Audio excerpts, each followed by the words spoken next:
જો મિત્રો આપણી હોસ્ટેલમાં જે બાળકોને પૈસા મળે છે રમતા રસ્તામાં બીજેથી દે એ આપણે આ ગૌશાળામાં દરેક છોકરા નોખે છે.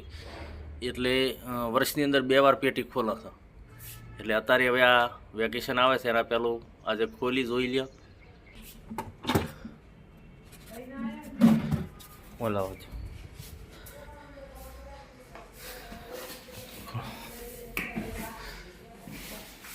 બોલો, જેટલા પૈસા નીકળે એટલા એ બાકીના જે વધઘટ પૈસા હોસ્ટેલ તરફથી ઉમેરી અને ગૌ માતાને અર્પણ કરાશે. જેટલા નીકળે છે એ જોઈ લઈશું અને બીજા પૈસા હું આપશું. એટલે આ એક સારું કાર્ય છે, કારણ કે બાળકોને શિક્ષણની હારે સંસ્કાર પણ મળે, કારણ કે બાળકમાં સારા વિચારો આવે. ખેડો